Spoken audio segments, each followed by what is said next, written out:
Could your process for paying other people sabotage your cash flow? Can streamlining your payables process lead to better job costing and faster billing? What does paying people have to do with collecting your own money? You might be surprised what a difference it can make when you fix those problems. Come on in, let's talk about it. This is the Contractor Success Forum, and if you're new here, I'm Wade Carpenter with Carpenter Company CPAs. And here with me is my co-host, Stephen Brown with McDaniel Whitley Bonding and Insurance. Stephen, any initial thoughts on paying people and how that might sabotage their cash flow? This is an intriguing topic, Wade, and thanks for bringing it up. You would think it's all about you getting the money in. What is it about paying people that affects your cash flow? If you think about increasing your cash flow, it's quite logical to focus on the people that pay you, not...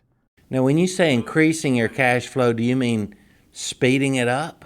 Speeding it up. Cash comes in faster? Right. Okay. So obviously you would focus on the people that pay you, not really the people you pay. So I realize this is a little bit of a leap, but follow me here for a little bit. Have you ever thought about how those job costs you pay directly affect ultimately speeding up the cash flow and controlling your own cash? So what goes into a bill that you send to your customers? Obviously, it's going to be those costs that you have to pay out. It's your labor, yes, but also the materials, subcontractor, the equipment you rented for your job, right? But this is a huge pain point for many contractors, and it's surprising to me how many contractors still have a manual paper process in this day and age. Now, it's not surprising the process is slow and manual. Just think about where these costs come from. They come from bills that you get, and sometimes the bills are handwritten and given by their subs in the field to the superintendent, and that bill rides around in that superintendent's truck for a week before it gets into the system. They hand it in to accounts payable. Sometimes paper bills are sent by snail mail to the owner of the company when it should have gone directly to the accounts payable person. Other bills are emailed to a project manager who has to find the time to review it. And when he finally gets around to it, he's got to send it to an accounts payable person. And I also recently had one contractor that still had a fax machine because he had two subcontractors faxing him invoices every month. Wow. So if the bills are all over the place, how are you supposed to know where you stand, what you have in on a job? I've got a great story on this. I want to tell you about it, but stay tuned. Stephen, do you see a lot of this in your subcontractors, your contractors? Does this make sense, what job costs? I see it a lot, and I want to hear your story. Right now, I'm thinking to myself that fast pay makes fast friends. You've heard that expression. So greasing the wheels, keeping things going. What's normal for paying or not paying? And you're right. You get the excuse all the time that the project manager just hadn't turned in a bill, or they'll blame it on something. You have other situations in organization where there isn't a payables clerk, for example, or there's a payables clerk and they're issuing all the checks and they're sitting on the owner's desk waiting, we'll send this out now, depending on the cash that's coming in. Well, that's part of it. So one of the biggest challenges that contractors come to me about is they want better job costing, number one. They want reports that are accurate and that are up to date. And they realize what better job costing could mean if they had near real-time information about the job so that they could adapt if a job goes off course, right? So if that's the case, think about when we bill our jobs. We often bill on a time and materials basis, on a percentage of completion basis, work in place basis, whatever you want to call it. What are those components of our time and materials or the work in place? It's those subcontractor costs. It's all those other costs we were just talking about. Gut check, Stephen, does this logic make sense? Yeah, keep going. Okay, all right. Well, so if so, then think about capturing all those costs. If we are missing those costs because the bill was riding around in the superintendent's truck for a week, it wasn't in the system, so you didn't bill it, right? New client I had a little over a year ago, general contractor, did $30 million in the previous year. You would think a contractor that size would have this part figured out, right? You would think that cash flow gets a lot easier the bigger you get, right? Right. So their payable system was pretty much a lot of what I described about the inputs were coming from everywhere. Paper came in from everywhere. And usually they got it right around the 25th of the month. They had a cutoff Like you had to get it in by the 25th or you don't get paid. That's a smart practice, right?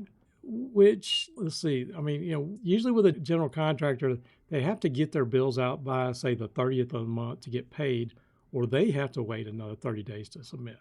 So every month, it was this accounts payable person, they had the controller, and they actually hired a retired person that would come in for 4 or 5 days to get their bills out, get it done. It was a 4 to 5 day mad scramble to capture all these costs from all over the place and put it in the schedule of value. And it was a paper-based system that they would go to the files, and they spent every minute of every single day manually compiling the backup for these bills to submit when they sent the pay apps in. The information wasn't in the system, and nobody had a clue where they really were. And everybody was frazzled, but the worst part of it was the cash flow was getting progressively worse. This contractor was borrowing from everybody he could beg and borrow and steal from. He had no idea where he truly was, and he hadn't taken a paycheck himself in almost a year. You'd think at a $30 million job that, contractor, that wouldn't be a problem. So what happened? Well, I'm going to come back to that in a minute. Okay, Stephen, All right. a few questions here. You ever consider what goes into the job costs that's accumulated? Have you ever considered what it takes in the accounts payable process? And would you say a construction accounts payable is a little more complex than, say, a local retail shop? Well, most certainly is. There's no doubt about it. I think about all the elements that go into your cost basis, all the categories that you put them in, making sure that when you send out an invoice, of course, it has to be done the way your customer demands it's presented to them in order for you to get paid. And your vendors may or may not be applying the exact same way. And then what happens when you have an agreement of payment with them and then you don't meet it? Not just all the elements that go into the job costing, but also the psychological effect on the people that may need it. Your fella that you were talking about that was hurting for cash because his cash flow was literally non-existent, had no idea how to fix it, and his understanding of all the processes, I can't imagine the stress he had. The same stress as he was probably on pins and needles waiting to get paid from everyone he had done work for, because he had to pay payroll and everything else to meet. So there's a hierarchy of what you pay when money is tight, right? There's a hierarchy of what you're going to pay and how you're going to pay. And it doesn't need to be an art form, and it doesn't need to be unclear. You just need to have the right systems in place and the right mindset of how you operate. So is that where this story's going? Well, that's part of it, yeah. And one more question for you before we really move on with the story and all. Do you have any idea what it costs to get one accounts payable invoice out the door? Do you have any guess on average? Well, I know it's more than 55 cents for postage. That's one I thing. know it's more than that, and it's probably less. Do you want me to guess as a percentage? No, Or what would it cost, like between the people involved, the overhead, the software, Okay, time involved at their rate? so now people aren't issuing checks as much, so they're going online, they're setting everything up, they're dealing with their banker, they're reconciling everything, they're verifying the time involved, and usually this person is fairly high paid because there's some thinking and stress involved, right? So I'm going to say average invoice and time, I'm going to say $50. Okay. All right. So All right, what is that number, Wade?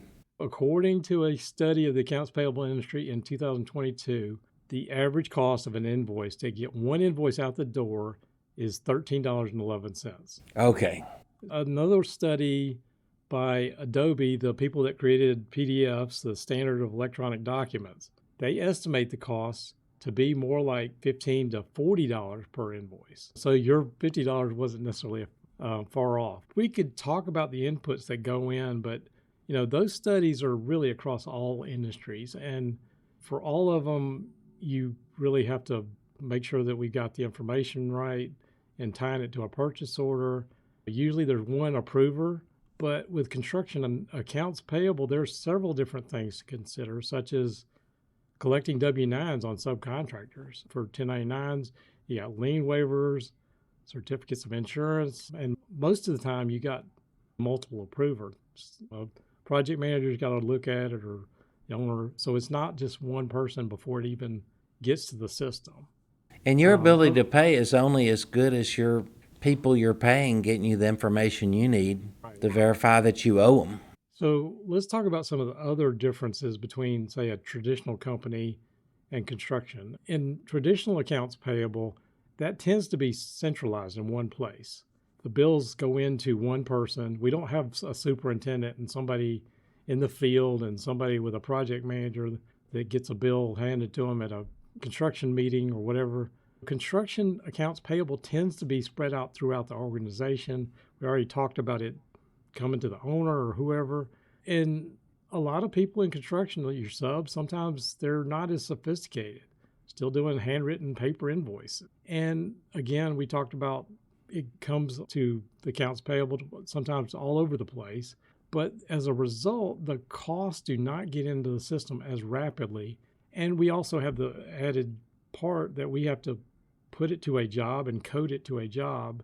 And we need it as real time as we possibly can get so that we can cost out our jobs and know where we are, right? So that's a big, tall order. Now, again, people that process invoices that do the time and materials, the percentage-based billing, they have to have all these inputs in. So a lot of them have to prove their bill to their owner or prime GC or bank and provide them the backup when signing off on lien waivers. So that's an additional step that most other accounts payable departments don't have to deal with. And any slowdown in getting that bill in may mean that bill doesn't get invoiced for yet another 30 days, right?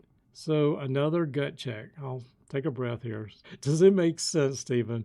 Why is it a challenge for contractors to get this timely and have information for the job costing, know where they are and correct the course, and have all the inputs to completely bill a job timely?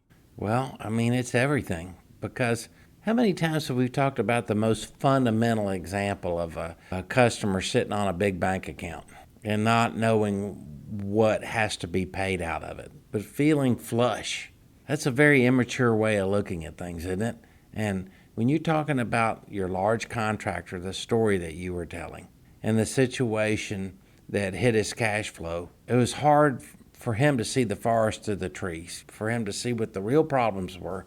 And I can tell you as a vendor that my customers that pay me the fastest are my favorite customers because they value my time. If you don't think it's an emotional aspect, then I guess you've forgotten what it's like to manage your own cash flow. So I guess you've got a system so good that it doesn't matter to you what your vendors think of how you pay them. I'm going to milk you. The whole key to being a contractor is to milking out that money so I can hold on to it as long as possible. That's not the game you're playing. The game you're playing is making profit and keeping profit throughout the project based on the work you do.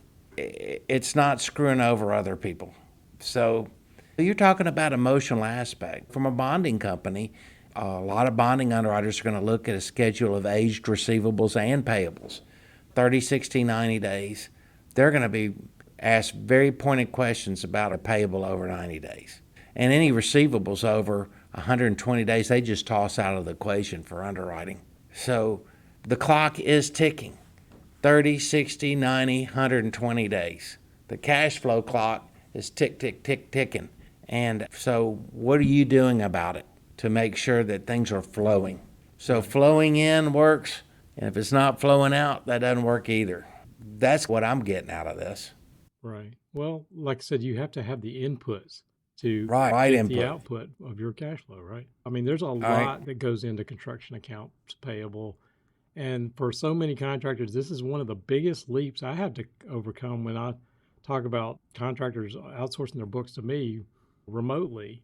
They do not understand how this possibly could work remotely and provide them job cost information and how we can streamline the whole process. And a lot of times it takes changing some things in their business, but many can't get past that thought of that physical piece of paper. Because of all the inputs, they don't see how it's even possible to get accurate or near real-time books. And I'm going to get into that, but one of the biggest hurdles that people have to get fixed, whether you're outsourcing it or doing it in-house, is that they have to control the system. And we have the advantage of custom developing. We developed some software designed to get item level costs because we really just couldn't find any software out there for the average general contractor that got on the cost code level, didn't spend thousands and thousands of dollars of expensive software that they never seemed to get set up right to begin with. I'll talk about that more later, but I want to get back to my story on the $30 million contractor that was going bankrupt. He hired us to do their back office work after we explained how it worked, and he put his faith in us. And so what we did was we went in and watched their month-end process. We actually flew down there and sat through while they did this for a couple of days. And we quickly saw where all this information was coming in from and all over the place. Many times the process that we talked about, the PM first, or it went all over the place to the owner. But the rule was that the bill does not get into the payable system if it is not approved, which logically makes sense. But the first thing we had to do was centralize this bill collection and reverse the order of this whole thing. We had to get the bills in the system first, or at least have a process for coding it and then approving it. And that actually has to be sometimes outside of the payable system. But for many of the bills, this one step, when we implemented this, everything comes into one place, it significantly sped up the collection of the bills. Now, I won't lie, it took about 3 months for that GC to get most of his subcontractors in line and start doing the system. But when we got it in the system to where the PMs could look at their job on their phone, approve it, and cost code it all in one step, and we also had to implement tracking of these PMs because I think you alluded to it earlier, that it will sit on that PM's desk for all. So we had to track how long it sat on that PM's desk and where it was held up in the. But over the next month or two, because of that, because we were getting more inputs into the bills, the process was getting easier. And we digitized all the bills so that they could view them instantly and compile the backup for the jobs a lot faster than before. So it was a huge step forward, but then we found another huge step that we're missing in wrecking the cash flow. So I'm going to come back to the story, right? Now wait, whoa! That's the most exciting part of it to me. What was wrecking their cash flow? Are you going to tell me later? You got to hold on, wait. But Stephen, how many times have you seen this in these contractors resistant change, avoiding the technology and getting proper help? And a lot of them are slowly dying like this contractor. You're going bankrupt slowly. I can tell you, I've seen a lot of contractors embrace different accounting software programs and systems that have just literally ripped their hearts out. They spent a ton of money. The sales pitch was great. The features were great. It was going to do all the thinking for you and everything. And it was incredibly painful. So, embracing change, I can understand that. From their point of view, I can understand that. But then when you think about the payoff, what is the payoff to getting it flowing again? Right. I think of all these analogies like an oil pipeline not flowing from one place to another. Right. And then nothing's happening. No one's getting the oil. No one's getting paid. I'm thinking about those systems, and I'm also thinking to myself, what's the answer to your question about the end of this story? Okay, well, let's go back to the story then. So basically, we realized this contractor was simply adding amounts that they owed on the bill that they currently had to pay on the schedule of values. But there was retainage on these bills, which meant they had more costs on the jobs, and they were simply just not billing that part. And remember, this is a $30 million contractor, and they were missing billing not only on the 10% retainage that they were being held on, but also the overhead and profit on that job. Yes, they didn't have to pay that subcontractor yet, but they did have work in place, and they had the right to bill it. And they forgot that the owners were basically holding their cash flow, that 10%, and they didn't get that either. So long story short, at the point where we discovered this, and I actually did a calculation to figure out how much, $2.7 million miss in cash flow, right? So after going through this and realizing what their accounts payable department was doing, it took some explaining not only to our client, but their owners about work in place. And what we actually realized later was a few of these owners, or the prime on it or whatever, they actually admitted to knowing that they weren't including that part in their billing, but they obviously didn't care because they were keeping the cash flow. Yeah, absolutely. That's your problem, not mine. I'm just thinking right now of having that knowledge and the breath of fresh air, because he was scrambling for cash like a maniac to make ends meet. And now we're talking about interest rates being so high. There goes whatever back end profit he had built into the job. It's just eating away at it. It's horrifying. Well, to wrap up that, it took another 2 or 3 months, but after that adjustment, cash flow significantly increased, and the owner was finally able to start taking regular paychecks, made a major dent in his line of credit and his borrowing, and finally has started being able to take a vacation. And he's thriving. We're more than half a year past that. He's now And he thriving pays you on time? Oh, he always paid me on time. Anyway, but he's expanding the operations, and that's great to see. He's spending less time in his business. And Yeah. as far as the process, getting a bill out went from a 4-day process to being able to give them their cost to build the job on the schedule of values in 5 minutes, and another 5 to 10 minutes per job to pull the backup, depending on the size of the job. Wow. And So not only is the cash flowing, but you've driven down the price of each payable from $15 maybe to $3. Well, I never did the cost analysis, and I also didn't get into all the streamlining we did on the paying the bills process, because you also brought up the electronic payment process, and he loved that too because he didn't have to sign 30 checks at a time. We made it electronic. That saved him a ton of money, but what they really appreciated was they were getting the best job costing information they had ever wanted. They got all the, as best they could, all the inputs in, and could make decisions about the job if something was going south. So they also didn't need this extra person and save that salary. So they loved us and they're glad to outsource to us. But for me, after 30 plus years working with contractors, these kind of results are so much more rewarding to me than doing somebody's taxes. And I feel like I made a difference in their life. So anyway, this is why we love to see this happen, because contractors work so hard. But anyway. What a great story. What a happy ending to not only a horrific situation, but an all too common situation with our customers out there.